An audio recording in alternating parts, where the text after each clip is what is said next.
Dan sesuai namanya, Puake digambarkan sebagai sosok raksasa yang berkuasa atas arus sungai dan segala makhluk di dalamnya.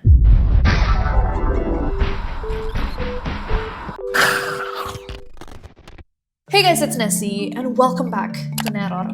Neroris, gimana kabarnya? Semoga semuanya sehat dan bahagia hari ini. Dan kali ini, kemarin aku sempat kaget banget setelah semua kota-kota yang kita bahas di Neror Misteri Indonesia, kenapa kita belum pernah bahas tentang kota Pontianak.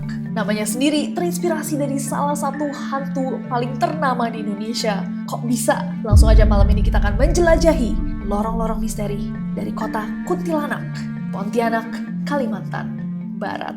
So without any further ado, stop senyum-senyum. Shit's about to go down.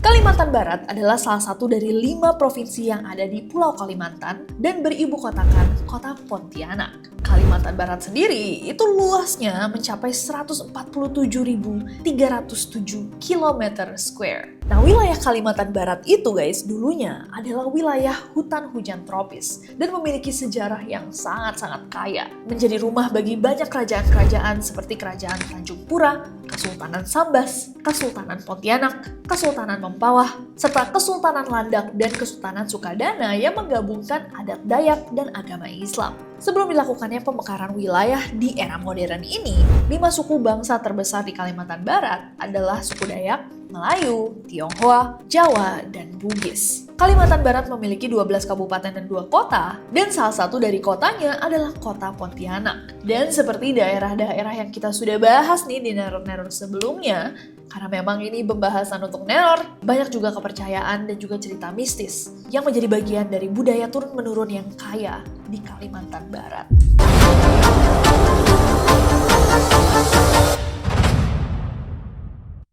Yang pertama kita akan bahas tentunya adalah kuntilanak. Kayak sempat tadi kita singgung di awal, banyak orang yang nggak tahu bahwa nama Pontianak itu disebut berasal dari istilah Kuntianak yang dalam bahasa Melayu berartikan perempuan mati beranak. Girl. Nah, masyarakat setempat itu percaya bahwa dulu banyak roh gentayangan di sekitar hutan dan sungai yang datang dari perempuan yang meregang nyawanya saat melahirkan. Di Pontianak, orang dulu juga bercerita tentang seringnya terdengar suara tangisan perempuan yang dipercaya datang dari sosok kuntilanak.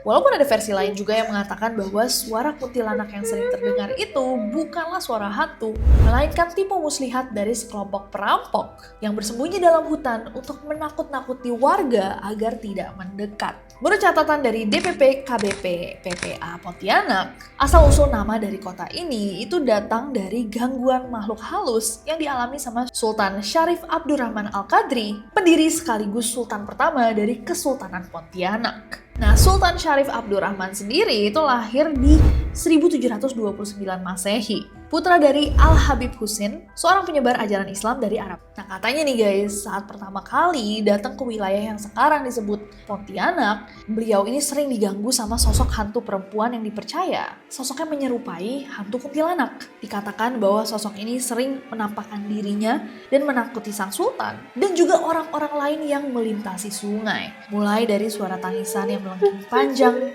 1-2 kali terdengar seperti orang menjerit minta tolong, kemudian digantikan dengan tawa yang melengking, sangat menakutkan.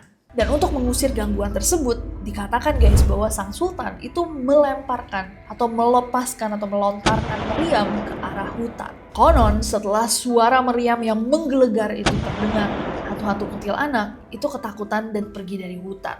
Setiap kali meriam dilepaskan, pelurunya itu akan jatuh di titik yang berbeda. Dari sinilah muncul kepercayaan bahwa di titik jatuhnya peluru-peluru tersebut kelak didirikan bangunan-bangunan penting kesultanan. Nah, di 3 titik jatuhnya peluru atau bola meriam itu akhirnya menjadi titik utama berdirinya kota Pontianak. Dipercaya bahwa 3 titik tersebut kelak menjadi Masjid Jami Sultan Abdurrahman, kompleks pemakaman keluarga kesultanan, dan Istana Kadriah. Nah, tapi ada cerita yang lebih tua guys, dipercaya sama warga Dayak. Mereka percaya bahwa roh wanita yang dikatakan mengganggu sang sultan itu sebenarnya adalah penjaga sungai yang menjaga keseimbangan antara dunia manusia dan dunia roh. Dan dia marah ketika wilayahnya diganggu sama manusia. Dikatakan bahwa ketika suaranya terdengar, itu adalah pertanda bahwa manusia telah keluar batas, melanggar. Nah, hingga saat ini sosok kuntilanak itu masih sering dikaitkan dengan Sungai Kapuas, sungai terpanjang di Indonesia. Menurut warga sekitar, penampakan kuntilanak itu biasanya muncul menjelang tengah malam, ketika lalu lintas sudah mulai sepi dan udara di sungai mulai dingin. Beberapa pengendara yang melintas itu juga mengaku melihat ada sosok perempuan berpakaian putih berdiri di tepi jembatan, menunduk dengan rambut panjang yang menutupi wajahnya. Selain penampakan, suara tangisan perempuan juga sering kedengeran guys dari bawah jembatannya. Kadang pelan seperti orang yang lagi menahan tangis, tapi terkadang berubah menjadi suara tawa yang nyaring, menyeramkan. Coba teman-teman yang di Kalimantan Barat atau di Pontianak, mana versi yang paling sering kalian dengar? Atau mungkin cerita yang kalian dapatkan dari keluarga kalian turun-menurun itu berbeda, boleh banget ditulis di bawah. Dan apakah kalian pernah mendengar suara kuntilanak?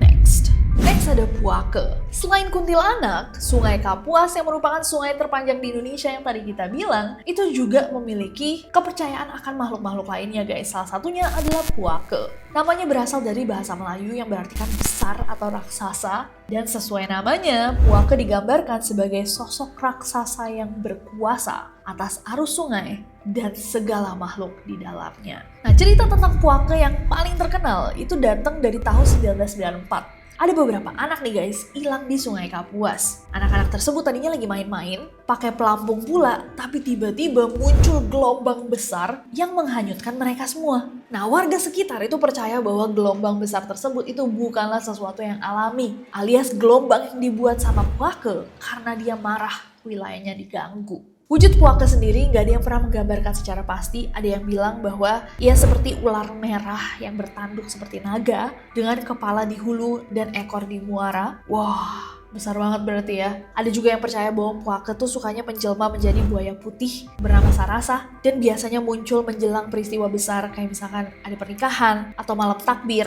Dan kemunculannya itu bisa dianggap sebagai pertanda baik atau buruk, tergantung seperti apa konteks kedatangannya. Wih, maksudnya gimana tuh? Berarti kalau dia muncul baik-baik aja, apakah itu pertanda baik? Dan kalau misalkan dia muncul marah, mencari korban, itu pertanda buruk?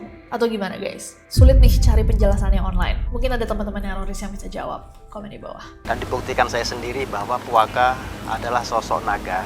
Jadi ini adalah gerbang ke dimensi lain yang sosoknya adalah naga raksasa yang sepanjang lebih dari 100 km ya. Yeah. Ada juga yang disebut sebagai Puake Biumur yang digambarkan sebagai kura-kura raksasa yang berdiam di Sungai Kapuas. Nah, sebagai makhluk mitologi, Puake ini dipercaya sebagai sosok yang suka minta tumbal. Walaupun ada kepercayaan berbeda yang bilang bahwa enggak kok, Puake nggak akan mengganggu manusia kalau tidak diganggu. Tapi bagi beberapa kelompok, kemunculannya Puake itu dipercaya sebagai suatu pertanda untuk melakukan ritual tertentu dengan menyajikan persembahan. Bisa nasi kuning, telur ayam kampung, minyak, bedak, sampai paku untuk mencegah terjadinya kemarahan yang disebabkan sama Puake.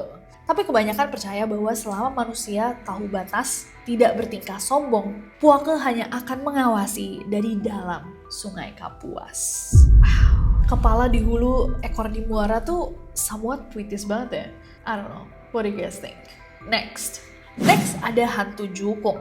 Di tanah Borneo, tepatnya di sepanjang aliran Sungai Kapuas dan Sungai Barito, ada satu legenda yang menyeramkan guys, yang sampai sekarang masih hidup di ingatan penduduk kampung air tentang hantu jukung. Di Kalimantan, jukung itu adalah perahu kecil yang biasa digunakan sama nelayan untuk melaut. Tapi menurut kepercayaan masyarakat Dayak dan Banjar, jukung itu bukan cuma sebagai alat transportasinya nelayan, tapi juga kendaraan yang digunakan roh untuk menuju alam baka. Jadi hantu jukung itu adalah sebuah perahu gaib yang datang tanpa pendayung, tanpa siapapun guys. Dan konon membawa roh dari orang yang sudah tidak bernyawa, menembus kabut malam untuk menuju sungai roh. Tapi ada satu versi yang lebih serem lagi yang percaya bahwa hantu jukung itu bukan cuma sekedar bawa roh dari orang yang sudah meninggal untuk pindah ke alam lain. Tapi specifically cuma membawa roh dari orang-orang yang punya dendam yang sangat besar. Atau mereka yang jasadnya tidak pernah ditemukan. Jadi tidak pernah benar-benar dikebumikan atau dikubur secara benar. Jadi rohnya dijemput sama hantu jukung. Serem sih, iya gak sih? Nah, tapi bagian paling menyeramkannya adalah kalau misalkan hantu jukung lagi muncul dan ada orang yang menaikinya karena mereka tujuannya memang untuk memindahkan ke alam lain, orang tersebut tidak akan pernah kembali. Warga pesisir percaya bahwa hantu jukung itu hanya muncul di malam-malam tertentu, biasanya kalau bulan baru atau lagi hujan gerimis, di tengah-tengah kabut yang tebal mereka akan muncul. Dan gimana taunya kalau hantu jukung itu akan muncul? Ada tanda-tandanya. Biasanya air itu tiba-tiba tenang. Bahkan suara binatang malam seolah terhenti. Kemudian mulai terlihat ada perahu kecil biasa. Kadang memancarkan cahaya kekuningan seperti lentera tua. Kemudian terdengar suara khasnya. Sebuah perahu yang melaju membelah air perlahan tapi tanpa suara dayung. Karena gak ada pendayung, gak ada penumpang. Yang ada hanyalah bayangan samar duduk di dalamnya. Oh jangan-jangan mungkin gara-gara itu orang-orang ngira, ih ada perahu lewat nih, kosong, ambil aja dulu deh. Padahal itu bukan sekedar perahu orang yang hanyut, gitu nggak? Konon orang-orang tua di Kalimantan itu selalu memberikan peringatan kepada anak-anak mereka, jangan duduk di dermaga di malam hari, jangan pernah menjawab suara yang memanggil dari sungai, dan jangan pernah menaiki perahu yang tidak ada pendayungnya. Dipercaya bahwa hantu jukung juga bisa meniru suara dari orang terdekat. Mereka akan memanggil dengan lembut agar kita tergoda untuk menjawab, dan untuk menangkal mereka, warga biasanya menggantungkan janur kuning dan bawang putih di tiang dermaga. Dan pada jukung-jukung yang dimiliki nelayan, biasanya guys kalian akan melihat ada ikat kepala merah di ujung perahunya sebagai penanda bahwa itu adalah perahu milik manusia, bukan dari dunia gaib. Wow, ini pertama kalinya aku mendengar tentang hantu jukung. Please yang punya pengalaman horor, kirim ke email requestnasi@gmail.com biar kita bisa bahas di pengalaman horor Neroris. Menarik banget. Wow.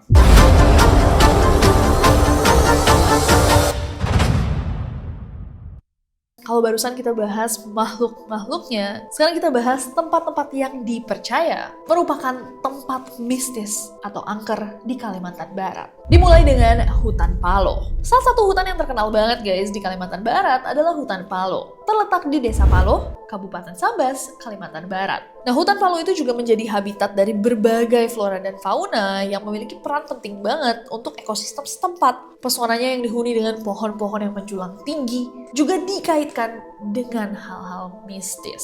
Beberapa sumber mengatakan bahwa hutan Paloh itu dipercaya sebagai tempat berdirinya kerajaan gaib yang dihuni oleh suku Paloh. Nah, suku Paloh sendiri itu dipercaya hidup di dalam kerajaan gaib dengan peradaban yang maju di dalam hutan. Wujud mereka pun menyerupai manusia, tapi katanya hanya bisa dilihat oleh orang-orang yang memiliki kemampuan khusus. Kerajaan gaib ini juga memiliki gerbang yang tak kasat mata, yang dikatakan guys, terbuka setiap malamnya. Dan sebagian masyarakat Kalimantan percaya ketika gerbang tersebut terbuka, terdapat ajakan untuk manusia agar mau masuk ke dalamnya. Dan siapapun yang berhasil masuk, tidak akan bisa kembali ke alam manusia. Legenda ini semakin dikenal sejak terjadinya kecelakaan pesawat TNI pada tahun 1970-an. Jadi pesawat tersebut jatuh di kawasan hutan Paloh, tapi sampai saat ini guys, bangkainya tidak pernah ditemukan. Rumor yang beredar percaya bahwa para awak pesawat itu tidak kehilangan nyawanya saat pesawatnya jatuh, melainkan diselamatkan oleh penghuni dari kerajaan gaib yang membiarkan mereka masuk dan hidup bersama mereka. Next ada makam Batu Layang. Di kawasan Pontianak Utara, berdiri sebuah kompleks pemakaman tua yang menyimpan jejak sejarah Kesultanan Qadriyah, yaitu makam Kesultanan Batu Layang. Tempat ini adalah peristirahatan terakhir bagi para sultan dari generasi pertama hingga terakhir. Mulai dari Sultan Syarif Abdurrahman Al-Qadri sampai Sultan Hamid II Al-Qadri. Makam-makamnya terlihat tersusun rapi, memiliki area berpagar kuning yang dikelilingi sama pepohonan. Di tengah kompleksnya berdiri makam dari Sultan Syarif Abdurrahman dengan batu nisan yang tampak kokoh, dibalut kain kuning dan hijau, warna yang melambangkan kehormatan dan kesucian dalam tradisi Melayu Pontianak. Tapi di balik keheningan dan kedamaiannya, ada satu kepercayaan lokal guys, yang cukup bikin merinding. Konon dipercaya bahwa siapapun yang berfoto di dekat makam sang sultan, kamera mereka bisa menangkap sesuatu yang tak kasat mata. Beberapa pengunjung mengaku melihat bayangan berjubah putih muncul di hasil foto mereka. Tidak sedikit yang percaya bahwa bayangan tersebut adalah bayangan sang sultan sendiri. Area ini disebut Batu Layang karena menurut cerita warga setempat, di luar kompleks makam ini memang terdapat sebuah gundukan batu guys yang dicat warna hijau yang dulunya itu dipercaya berada di seberang sungai tapi berpindah tempat dengan sendirinya. Batu ini konon ceritanya itu bisa pernah melayang kemana-mana. Jangan ngomong sembarangan, nanti kamu tiba-tiba dibawa batu melayang-layang. Nggak boleh marah kayak tadi dong mas ya? Iya nggak boleh. Karena itulah masyarakat menyebutnya dengan batu layang alias batu yang melayang. Banyak yang percaya bahwa batu layang ini menjadi titik pertemuan antara dua dunia. Dunia manusia dan dunia yang tak terlihat. Ada cerita-cerita dari beberapa pengunjung yang berziarah mengaku bahwa mereka kerap mengalami kejadian aneh di sana. Ada yang mendapati wajah mereka berubah di dalam fotonya menjadi seperti orang yang tidak dikenal. Cerita tentang keanehan batu layang itu juga sempat muncul dalam satu acara televisi, Mr. Tukul Jalan-Jalan, di mana pada saat itu tim programnya melakukan observasi makhluk gaib di Pontianak. Di dalam episode itu, Tukul Arwana beserta timnya memasuki kompleks ditemani sama penjaga yang telah merawat area tersebut untuk lebih dari 40 tahun. Ada ritual dulu nggak kalau mau masuk ke makam? Kalau mau masuk, ritualnya kita beri salam, udah beri salam nanti sudah kita duduk di dalamnya, kita kirim doa dulu. Sudah selesai doa, selesai baru. Penjaganya kemudian mengatakan bahwa jika beruntung, pengunjung yang berfoto di dekat makam sang sultan bisa saja menangkap sang sultan di dalam fotonya. Dan Citra Prima, seorang ahli supranatural yang pada saat itu mencoba membuktikan hal ini guys, ngambil foto di sana di atas batu dan di hasil gambarnya beneran dong menunjukkan sosok naga raksasa di belakangnya. Padahal pada saat diambil tidak ada apapun di sana. I need to see. Ada seperti ular tapi bukan ular, seperti naga. Ini ya? Dan itu tadi ada di foto penampakan di samping Ini. saya, terbang lesat cepat. Gimana menurut kalian? Coba komen di bawah. Next. Oke guys, dan yang terakhir ada Gunung Palung. Gunung Palung itu terletak di perbatasan Kabupaten Ketapang dan Kayong Utara. Kawasan ini dikenal sebagai bagian dari Taman Nasional Gunung Palung yang merupakan wilayah konservasi paling kaya di Indonesia. Hutan tropisnya yang lebat itu menjadi rumah bagi ratusan jenis flora dan fauna endemik Kalimantan, termasuk orangutan liar yang hidup bebas di antara pepohonan tinggi. Tapi di balik keindahannya, gunung ini juga menyimpan cerita-cerita yang dipercaya masyarakat yang membuat banyak orang gak mau lama-lama di dalamnya, terutama setelah matahari terbenam. Salah satu legenda yang paling terkenal di antara masyarakat setempat adalah perempuan berwajah tikus. Sosok gaib yang dipercaya menjadi penjaga untuk Gunung Palung. Cerita ini bermula dari pengalaman para pendaki dan warga sekitar yang mengaku bahwa mereka pernah melihat nih ada perempuan berpakaian serba putih berjalan sendirian di jalur hutan yang sepi. Dari jauh perempuan ini terlihat seperti manusia biasa. Tapi begitu mendekat atau didekati, wajahnya berubah. Hidungnya panjang seperti moncong tikus, matanya kecil, berkilat di kegelapan, dan mulutnya saat menyeringai menunjukkan gigi-gigi kecil yang tajam. Konon makhluk ini muncul sebagai peringatan untuk mereka-mereka yang melanggar kepercayaan adat atau pantangan adat, seperti berkata kasar, menebang pohon sembarangan, atau mendirikan tenda tanpa izin dari tetua adat. Penduduk lokal juga percaya bahwa perempuan berwajah tikus ini adalah roh penjaga hutan yang marah kalau saja manusia berulah dan tidak menghormati alam. Jadi mirip-mirip ya sama Puake. Mereka bilang bahwa roh ini akan mengikuti orang-orang yang berbuat lancang, membuatnya tersesat, membuatnya mendengar bisikan-bisikan aneh, dan terus mengawasi mereka dari balik pepohonan. Beberapa pendaki bahkan mengaku bahwa mereka mendengar ada suara perempuan menangis yang berbeda nih sama kuntilanak yang biasanya berubah menjadi tertawa. Kalau yang ini berubah berubah menjadi geraman yang aneh. Banyak juga orang yang merasa bahwa ketika mereka ada di jalur hutan, itu mereka berputar-putar di tempat yang sama, walaupun mereka sudah berjalan berjam-jam. Wow, jujur, manusia berwajah tikus tuh serem sih. Kalau kalian visualisasikan, mana yang lebih serem? Manusia berwajah tikus kayak bentuknya besar seperti manusia tapi wajahnya kayak tikus, atau kalian nemu tikus yang wajahnya manusia? Enggak, tapi beneran gak sih? Kalau tikus berwajah manusia, itu jadi siluman juga nggak di dunia?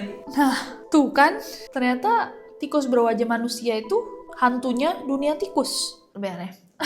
Atau tikus guys, bentuknya kecil tapi wajahnya manusia. Jujur that's also like creepy as hell. Gimana menurut kalian video kali ini? Sebenarnya lagi-lagi menurut aku guys, sejarah kepercayaan mistis di Indonesia itu juga bagian dari budaya yang sangat-sangat kaya, yang sangat berbeda-beda dari satu tempat ke tempat lainnya. Ya mungkin ada yang sedikit mirip-mirip tapi selalu menarik untuk dipelajari dan untuk diketahui. Untuk teman-teman yang di Pontianak dan di Kalimantan Barat, adakah kepercayaan yang hari ini kita tidak bahas tapi menurut kalian sangat-sangat menarik? Boleh di komen di bawah, dan kalau misalkan ada yang salah boleh banget dikoreksi, atau mungkin kalian mengetahui versi yang berbeda boleh juga ditulis di bawah. Terima kasih semuanya yang udah nonton. Kalian bisa juga request kota kalian, komen di bawah, dan jangan lupa subscribe karena aku gak sabar untuk ketemu kalian